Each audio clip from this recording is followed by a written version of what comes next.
So, before we start this video off, I just want to say that for the gameplay section, I will not repeat what I said in the first review. I'll only list the changes they made to shake things up. If you haven't seen the first video, I'd recommend you go watch that first, since some of the things I will mention in this video will tie in with what I said in the other one. So without further ado, let's get into it.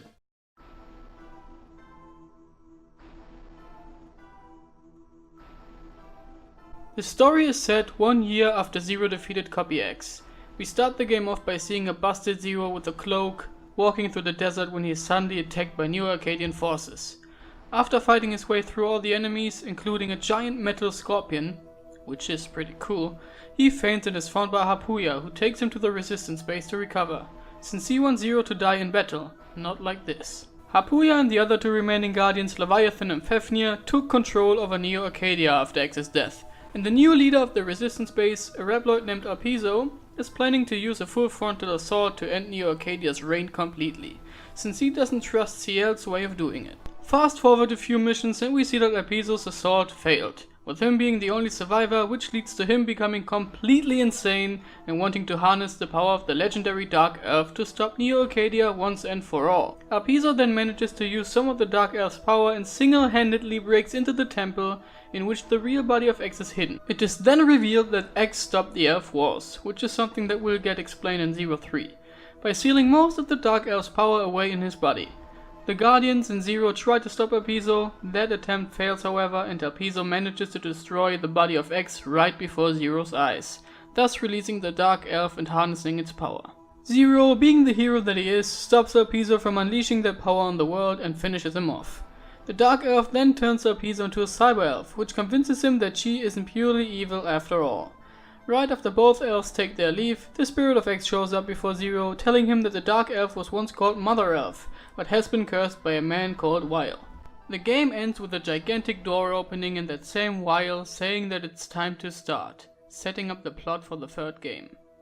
This story is so much more complicated than the first game's story, which could have been a very risky move, but in my opinion they did it pretty well, since the characters were interesting and the whole deal with the Elf Wars is pretty intriguing, especially after all the explanation we get in Zero 3. All in all, this game's story is a perfect way to set up the events to come, which is all it tried to do.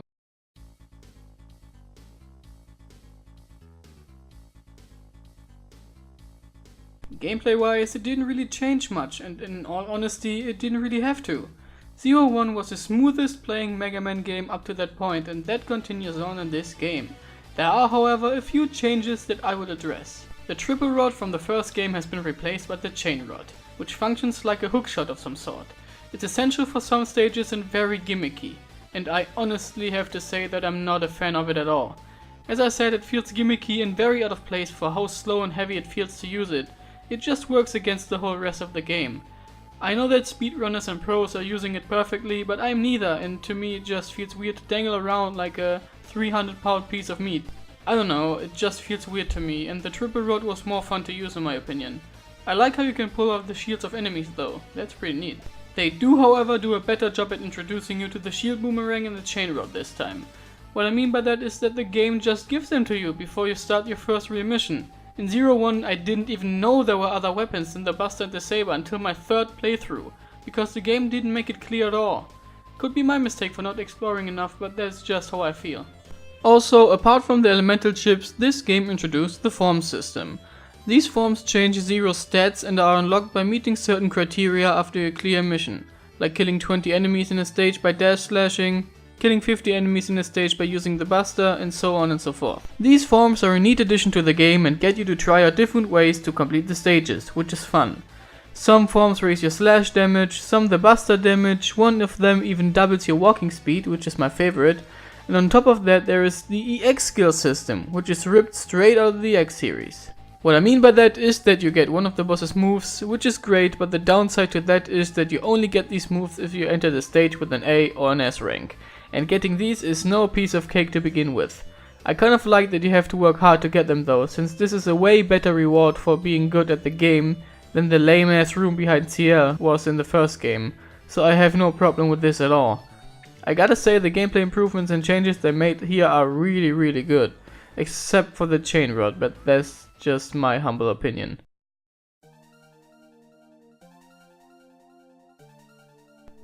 I'm really happy to say that this soundtrack is such a big improvement over the first one. The music sounds way more dynamic, fits every stage, and is in general just very pleasant to listen to. I won't ramble on any longer about it. Here are my 3 favorite tracks of the game.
Also, not that much to say about this right here.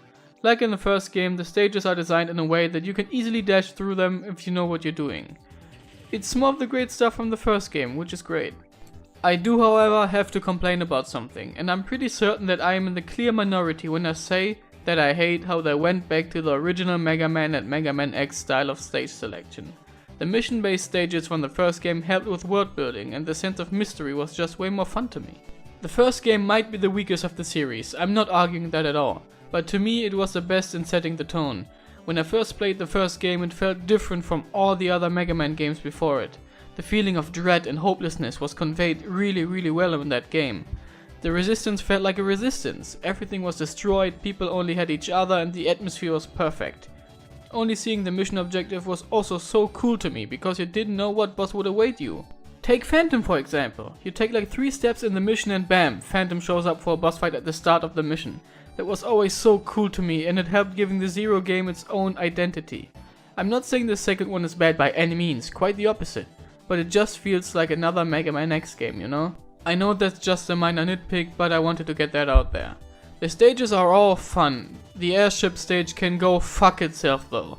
It starts with you having to jump from ship to ship without seeing fucking anything of what's going on, and Mavericks who aren't even on the screen yet are shooting you. That's not where it ends though, as you have to protect CL from a wave of enemies for 2 minutes!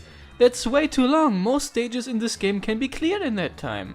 And to top that all off, there are these goddamn laser switches, which you have to shoot or slash to deactivate the laser for a very short amount of time to advance. Even with perfect precision and timing, you only manage to do it by a fraction of milliseconds. And if you happen to get hit, you lose so much HP you might as well just die instantly. To me, that is easily the worst stage in the Zero series, by a long shot. Even the boss is annoying, but we'll get to that now.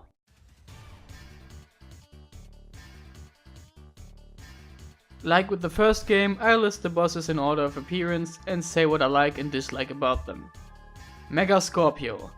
Really cool tutorial boss. Teaches you to keep moving while attacking and isn't that hard. Great start to the game. The Snake Guy. Sorry, I don't even want to try pronouncing that, my English isn't that good to begin with. Funnily enough, this guy is way harder if you just try to fight him slowly. If you just brute force him, he's a joke. Pretty fun though, since your footing is constantly moving. Pretty original. Panther Floor Claws. Looks very cool, but is very easy to beat if you're good at timing your jumps. His patterns are also really fun to learn. It's a great boss. Phoenix Magnion. Fuck this boss.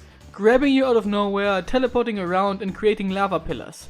This boss is just the pinnacle of annoyance. Polar Kamru, I think that's how you say it.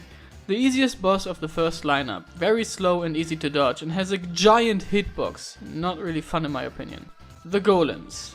Pretty cool concept, but I would have liked the fusion of the three for a real boss way more. Kurgust Enkes. This boss is so annoying. His wind pushing you away is annoying, and especially his grab, which lasts for an eternity, slowing the fight down to a halt. In this quick of a game, this is not good at all. Purple Heckalot. Just like the monkey boss from the previous game for me. Sometimes he's very easy and sometimes he wrecks me. It just depends on whether he swallows his little babies and becomes gigantic at the beginning. But either way, he's not very fun in my opinion. Same as the first game. Really cool boss and keeps you on your toes with his fast movement. Leviathan. Same as Fafnir really. Hapuya. Seems to me that they upped the difficulty a bit this time, which is great. The fight is dynamic and fun. I just love bosses with movesets similar to your own. Rainbow Devil MK2. Pretty hard boss fight with more moves than before, but it's great fun to fight. Fafnir 2. Pretty disappointing to be honest. I considered this to be an upgrade to the tutorial boss in a sense, only that this time you're fighting a giant Hot Wheels car. He's not that hard at all and pretty boring in my opinion. Leviathan 2. I just enjoyed the first fight with her more. Since she's massive, her hitbox is too, making her way too easy for this late in the game. Hapuya 2. Way better than the other two rematches. Gameplay wise, it's not as good as the first Hapuya fight, but the tone and atmosphere is really good here. He constantly screams Yamero, which means stop in Japanese, and you can just feel that he doesn't want to do this and would rather die. Really great job on this one. And finally we have the Ankus brothers. This boss, even though I hate grab moves, is so much fun. You really have to watch out at all times, and having to finish them off by making them fly into each other is great. All in all, this boss lineup is pretty good. Most bosses are a little too easy and the latter fights leave a little bit to be desired, but I still think the boss lineup is very solid throughout.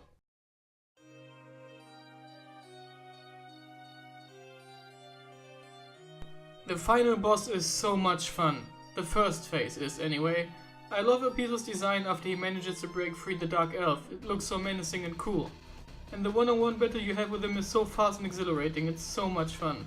Apiso is really quick, can jump all over the place and throw some dark orbs at you that take your health and restore his, which can be annoying but it's pretty cool. His final form though is so disappointing. I know I complained about Copy X being cheap, but that doesn't mean you have to make this final boss so damn easy. Seriously, it's not even challenging to not get hit in this fight. His form is a damn pushover, which is sad, since the music and the screams of agony are setting the atmosphere perfectly. Well, I guess you can't have everything.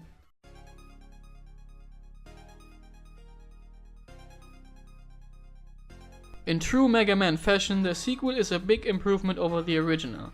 The gameplay received great improvements even though I don't like the chain rod. I greatly appreciate the addition of EX skills and forms. The soundtrack is amazing, and while a little complex, the story is way better than before and sets the third game up perfectly. All in all, this game is such a big improvement over the first one in pretty much everything but atmosphere. But that's just a little nitpick of mine, since I think that more people enjoy the usual X style of stage select. With all that said, I hope you enjoyed the video, and I'd be happy to see you again when I review Mega Man 03. Until then, see you next time.